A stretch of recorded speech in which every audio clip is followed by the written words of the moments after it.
अक्षर जो मानव जीवन में आए हैं उनका सिलसिला कब से, तो मैंने आपको लेसन भी पढ़ाया था कि अक्षरों का सिलसिला जो है 6000 वर्ष पहले जो है शुरू हो गया था। कब हो गया था? 6000 वर्ष जो है पहले हमारा अक्षरों का सिलसिला जो है वो प्रारंभ हो गया था।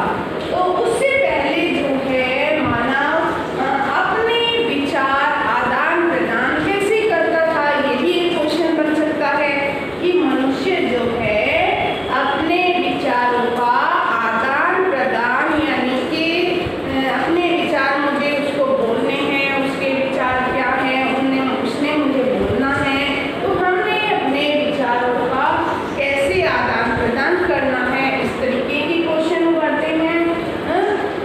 तो कैसे करते थे, यानी कि दूर दराज के इलाकों से पहले चित्रों के माध्यम से अपने विचारों का आदान प्रदान किया।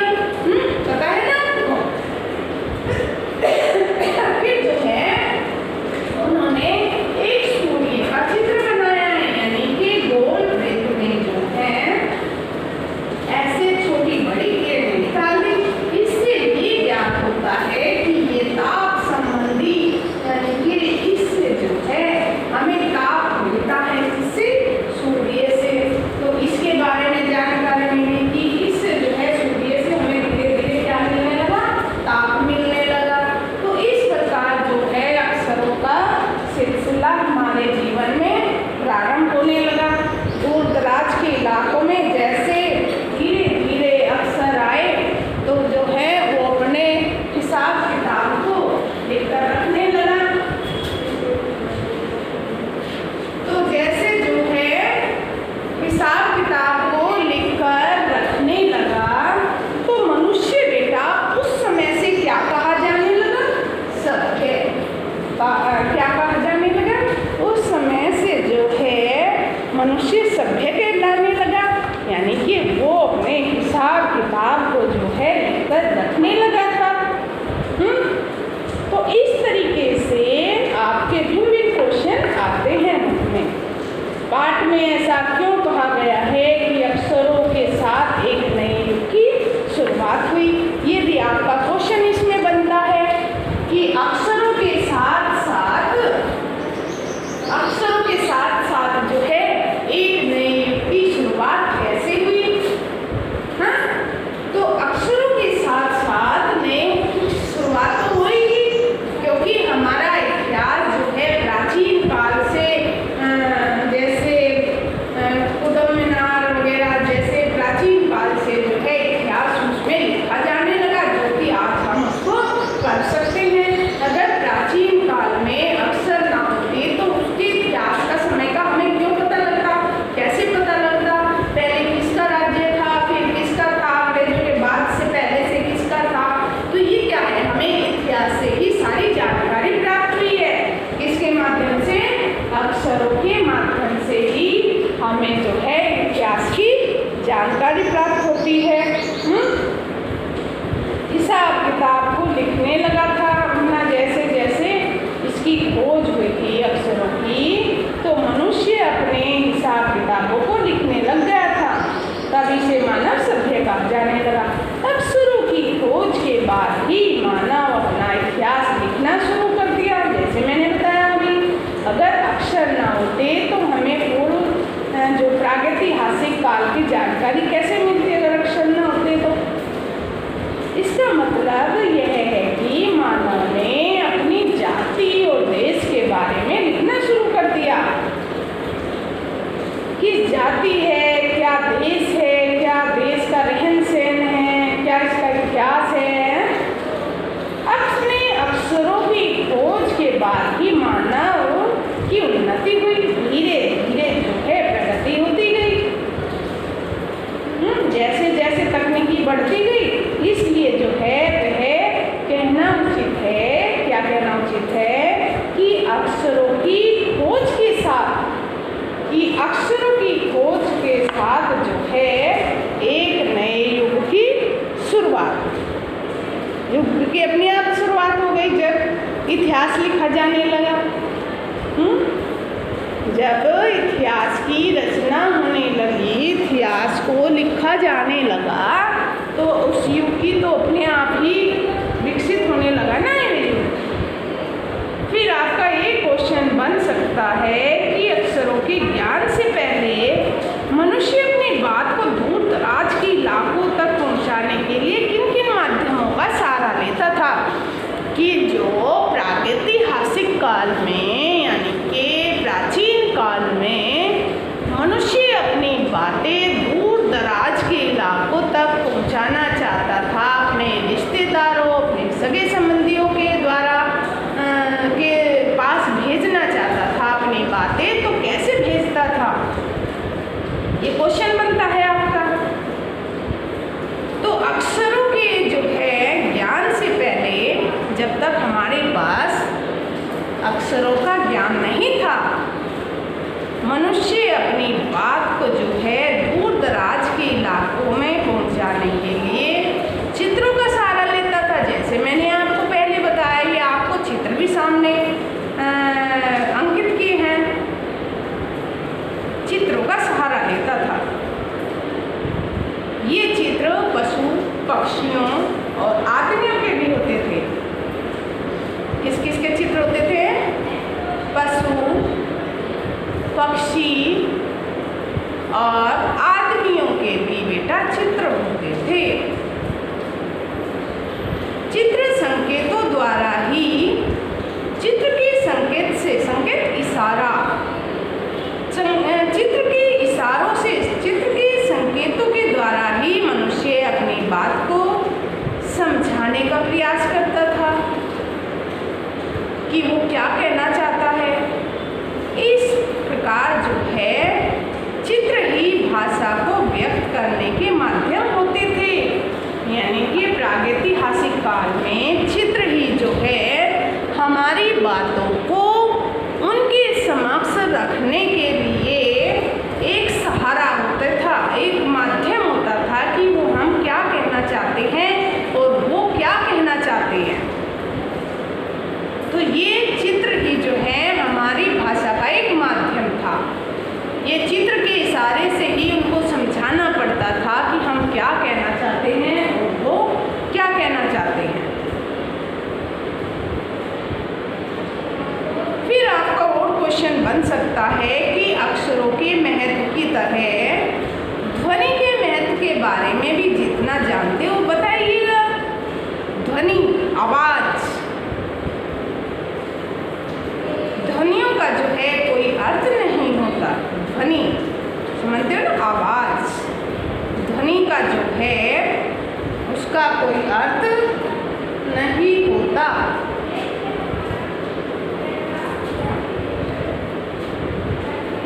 ध्वनि का जो है कोई अर्थ नहीं होता, परंतु अक्षर सार्थकता के प्रतीक हैं। यानी कि अक्षर जो है सार्थक, सार्थक में सही, वे सही हैं। जबकि ध्वनि से हम क्या हासिल कर सकते हैं, क्या अपनी बात को प्रकट कर सकते हैं ध्वनि से, परंतु ध्वनि के बिना अक्षर और भाषा की जो है कल्पना ही हो सकती है। इसके बिना, यानी कि ध्वनि के बिना अक्षर और भाषा की कल्पना ही नहीं हो सकती। किस प्रकार हम ध्वनि से अपनी भाषा को प्रकट कर सकते हैं। फिर भी ध्वनियाँ प्रसन्नता, पीड़ा, दुख और आश्चर्य के भावों को प्रकट करने में सहायक होती है। जो ध्वनियाँ होती हैं वो हमारी कौन कौन सी बातों को प्रकट करती है। अगर क्वेश्चन पूछ लिया जाए आपसे कि ध्वनि जो है हमारी कौन कौन सी बातों को प्रकट करती है, कौन कौन सी कल्पना की जा सकती है ध्वनि से। ध्वनि से जो है पीड़ा, दुख और आश्चर्य के भावों को ही प्रकट करने में सहायक होती है ध्वनि।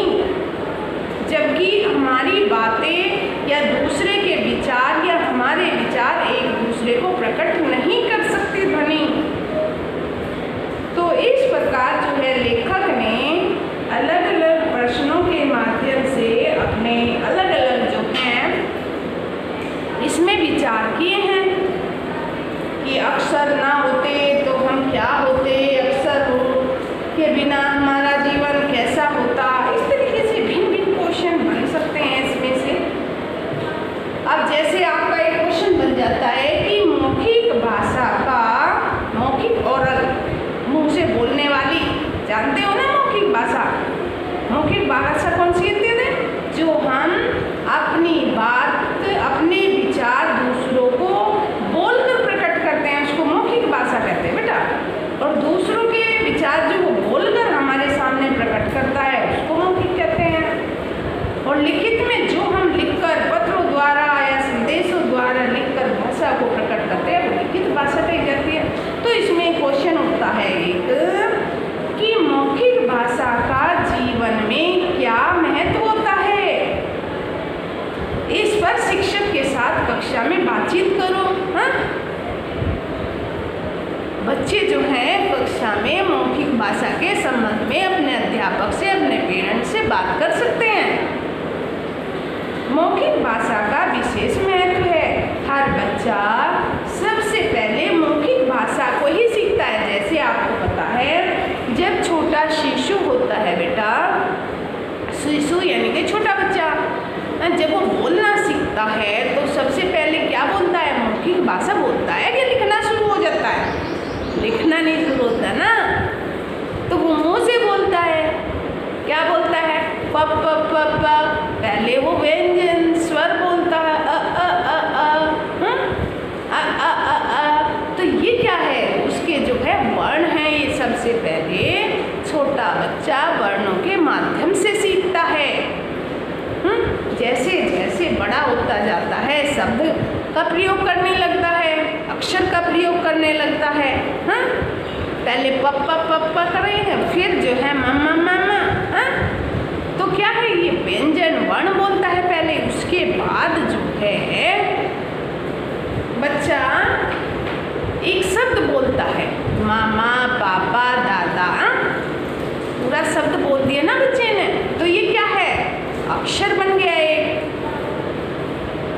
तो सबसे पहले बच्चा अपने घर से, अपने परिवार से सीखता है अक्षर, यानी कि बोलना, मौखिक भाषा, जिसको मातृभाषा भी कहते हैं, मातृभाषा भी कहते हैं। कि जो बच्चा सबसे पहले अपने परिवार से, माता पिता से जो भाषा सीखता है वो मातृभाषा कहते हैं, उसे मातृभाषा कहते हैं। तो ये भाषा सीखने के बाद ही तो बच्चा विद्यालय में आता है शिक्षा प्राप्त करने के लिए, या पहले ही होते ही वो शिक्षा प्राप्त करने पहुंच जाता? नहीं ना, ऐसा नहीं ना। पहले जो है बेटा वो अपने परिवार से सीखता है बोलना, ओरल यानी कि मौखिक भाषा।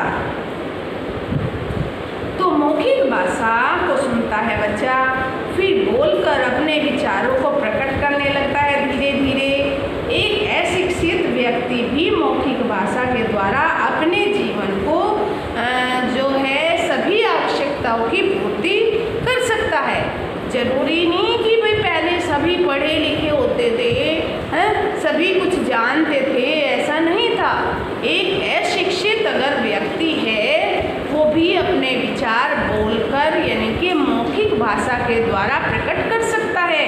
ये नहीं होता कि उसको लिखना आएगा वो तभी बोल सकता है, ऐसा नहीं। क्योंकि बेटा भाषा के जो हैं दो प्रकार होते हैं, मौखिक यानी कि जो अनपढ़ होते हैं वो अपनी भाषा को, अपने विचारों को एक दूसरों को प्रदान कर सकते हैं। ऐसा नहीं कि वे अपनी आवश्यकताओं की पूर्ति नहीं कर सकते। यहाँ तक कि अनपढ़ व्यक्ति अच्छा व्यापार चलाते हैं अपनी मौखिक भाषा के द्वारा बोलकर और अपनी सभी आवश्यकताओं की पूर्ति करते हैं। बच्चा मौखिक भाषा को आसानी से सीख जाता है। कौन सीख जाता है? बच्चा जो है मौखिक भाषा को आसानी से सीख जाता है, बड़े आराम से सीख जाता है। तो ये किसके बारे में बताया मैंने आपको? मौखिक भाषा का क्या क्या महत्व है जीवन में, है ना। ये सब ये भी भाषा ही है। फिर एक क्वेश्चन बनने सुनने को आता है कि हर वैज्ञानिक खोज के साथ किसी न किसी वैज्ञानिक का नाम जुड़ा होता है। जैसे हमारे भारत में कोई न कोई खोज होती रहती है तो उसके साथ बेटा किसी न किसी वैज्ञानिक का नाम भी जुड़ा होता है। लेकिन अक्षरों के साथ ऐसा नहीं है। क्यों? अभी मैं आपको बताऊंगी क्यों है ऐसा। कि जो वैज्ञानिक होते हैं उनकी खोज के साथ किसी न किसी वैज्ञानिक का नाम जुड़ा होता है, लेकिन अक्षरों का नहीं। ऐसा क्यों होता है? अच्छा क्वेश्चन है ना। देखिएगा कि जैसा बेटा कोई भी खोज किसी न किसी व्यक्ति को कि जो है मेहनत का परिणाम होता है। अगर कोई व्यक्ति कोई नई नई खोज करता है तो वो क्या है? वो एक संस्कृति व्यक्ति है, हमारा संस्कृत व्यक्ति है। वो अपने दिमाग से, दिल से, अपने ज्ञान से, आंतरिक ज्ञान से जो है खोज करता है, आत्मिक खोज करता है। एक वैज्ञानिक दिन रात मेहनत करके किसी चीज की खोज करता है। उदाहरण के रूप में बल्ब की किसी वैज्ञानिक ने खोज की थी, कैसे बल्ब जलता है। एक बटन दबाने से पूरे उसमें रोशनी फैल जाती है। ये भी किसी ने खोज की थी ना। रेडियो, टेलीविजन आदि की खोज वैज्ञानिकों द्वारा की गई। हाँ, अंत हर नई नई वस्तु के साथ किसी न किसी वैज्ञानिक का नाम अवश्य जुड़ा होता है। परंतु अक्षरों की खोज के लिए किसी एक व्यक्ति ने मेहनत नहीं की, बल्कि सभी लोगों ने मिलजुल कर अक्षरों की खोज की है। कहने का तात्पर्य ये है कि वैज्ञानिक, कोई भी वैज्ञानिक होता है, किसी नए तथ्य की खोज करता है तो उसके साथ जो है किसी न किसी वैज्ञानिक के, जैसे न्यूटन ने किसकी खोज की थी है पता है आपको? भौतिक विज्ञान में। तो इस प्रकार जो है किसी न किसी वैज्ञानिक का नाम किसी न किसी खोज के साथ अवश्य जुड़ा होता है। लेकिन अक्षरों की खोज जो है एक ऐसी खोज है, इसमें कोई एक विशेष व्यक्ति की खोज नहीं है कि उसने ही अक्षरों की खोज की है। ये सभी के मुँह से कोई स्वर ध्वनि निकली है तो वो जो है बनती चली गई है। इसमें जो है सभी व्यक्तियों का सहयोग है कि कौन सी व्यक्ति ने कौन सी स्वर और ध्वनि निकाली होगी जिससे कि अक्षरों का ज्ञान हुआ। इसमें कोई जो है बेटा एक कोई विशेष व्यक्ति नहीं है जिसने मेहनत की, बल्कि सभी लोगों ने जो है मिलजुल कर अक्षरों की खोज की है। और यही कारण है कि आज जो है अक्षरों की खोज के साथ किसी एक व्यक्ति या वैज्ञानिक का नाम नहीं जुड़ा है। तो इसमें जैसे देखो मैंने कितने क्वेश्चन आपको बता दिए ना। कौन से क्वेश्चन? अक्षरों की खोज का सिलसिला कब हुआ, इनकी शुरुआत कब हुई है। फिर मैंने आपको बताया कि इसकी सिलसिला कैसे शुरू हुआ। अक्षरों की खोज का सिलसिला 6000 वर्ष पहले हुआ।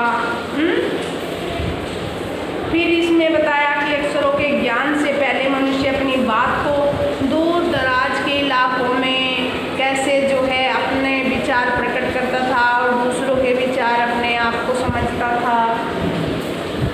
फिर मैंने आपको बताया कि अक्षरों का महत्व हमारे जो है ध्वनि के बारे में जितना जानते हो, ध्वनि जो है अक्षरों के महत्व में शामिल नहीं है। ध्वनि जो है अक्षरों की खोज में से इसका कोई अर्थ नहीं है ध्वनि का। फिर मैंने आपको बताया कि मौखिक भाषा जो है कैसे सीखता है। पहले वो अक्षर ही तो बोलता है, शब्द वर्ण तो बोलता है पहले। फिर जैसे बच्चा अपना मातृभाषा सीखता है, अपने परिवार से सीखता है। फिर सबसे पहले छोटा बच्चा वर्ण व्यंजन बोलना शुरू करता है, उसके बाद शब्द अक्षर बोलना शुरू कर देता है, यहाँ तक कि फिर वो वाक्य भी बोलना, यानी कि वो मौखिक भाषा के द्वारा बोलना सीखता है। और फिर जैसे जैसे वो विद्यालय में प्रवेश लेता है तो वहाँ पर जो है वो लिखित भाषा के रूप में जो है अपनी पढ़ाई शुरू कर देता है, सीखना शुरू कर देता है। तो यहाँ तक कि ये भी बताया गया बेटा कि एक जरूरी नहीं कि पढ़ा लिखाई व्यापार चलाए, एक अनपढ़ व्यक्ति भी अपना व्यापार जो है सक्षम कर सकता है, अपना व्यापार बहुत अच्छी तरीके से चला सकता है। एक अनपढ़ व्यक्ति भी जरूरी नहीं कि वो शिक्षा प्राप्त करेगा तभी जो है अपना व्यापार चला सकता है। यहाँ तक कि हमने देखा है कि अनपढ़ व्यक्ति भी अपने अच्छे अच्छे व्यापार को जो है दूर दूर तक यानी कि विदेशों तक जो है चलाते रहे हैं। तो ये किसके बारे में बताया मैंने, मौखिक और अपढ़, क्योंकि अनपढ़ जो होते हैं वो मौखिक भाषा के माध्यम से ही अपना व्यापार और अपना घर चलाते हैं। जैसे कुछ अनपढ़ होते हैं, पहले लोग बेटा सारे पढ़े लिखे नहीं होते थे, जरूरी नहीं थे कि सारे आदमी पढ़े लिखे हों तभी जो है हम कुछ कर सकते हो। हाँ, पहले जो है बहुत कम पढ़े लिखे लोग होते थे। फिर ये मैंने आपको बताया कि हर खोज के पीछे जो है किसी न किसी वैज्ञानिक का जो है नाम जुड़ा होता है। अक्षरों की खोज के पीछे जो है किसी न किसी वैज्ञानिक का नाम जुड़ा होता है। लेकिन जैसे बल्ब की खोज की है और न्यूटन ने जो है भौतिक विज्ञान में खोज की है, तो जो अपनी आत्मा से, अपनी स्मृति से, अपने दिमाग से खोज करता है तो वो संस्कृत व्यक्ति कहलाता है। तो बाद में जो है अक्षरों की खोज ऐसे किसी वैज्ञानिक या व्यक्ति का नाम नहीं है कि जो अक्षरों की खोज जो है किसी एक व्यक्ति ने की हो, क्योंकि अक्षरों की खोज जो है ये सभी जो है मनुष्यों के द्वारा खोज मानी गई है। किसी के मुंह से क्या ध्वनि निकलती है, वर्ण निकलता है, किसी के मुंह से कौन सा शब्द, ऐसे जो है एक वाक्य तैयार होता गया है और एक वाक्य तैयार होने के बाद जो है हमारा भाषा ने रूप ले लिया। तो आपने देखा ये अक्षरों का महत्व कैसे कैसे प्रागैतिहासिक में काल में जो है कैसे अक्षर का माध्यम था, कैसे उसके द्वारा हम कार्य करते थे लोग और कैसे अपना जीवन का जो है निर्वाह करते थे। तो जो है जैसे जैसे समय बीतता गया और बेटा नई नई तकनीकी का विकास होते गया, यहाँ तक कि आज जो है पाश्चात्य संस्कृति को भी जो है हमारे देश में अपनाने लगे हैं। यानी कि हिंदी के जो वर्ण हैं, अक्षर है, वो तो इन्होंने सीखे ही है। यानी कि जो विदेशी पाश्चात्य संस्कृति की भाषा है वो भी हमारे देश में अपनाने लगे। जैसे जर्मन है, ऑस्ट्रेलियन है, अमेरिकन है। तो इस तरीके के मिश्र शब्द जो हैं आपने देखा होगा जब आप हिंदी पढ़ते हो, हिंदी का लेसन रीडिंग करते हो तो उसमें ऐसे ऐसे शब्द भी आते हैं जो उर्दू के हैं, फारसी है, अरबी है, पुर्तगाली है। तो ऐसे बहुत से शब्द होते हैं जो कि भिन्न भिन्न देशों से भिन्न भिन्न भाषाओं ने मिलकर जो है हिंदी का रूप ले लिया है। हिंदी कोई एक मात्र भाषा से नहीं बनी है। हमारी हिंदी कहने को तो हिंदी है, लेकिन कोई एक स्पेशल इसमें भाषा नहीं है।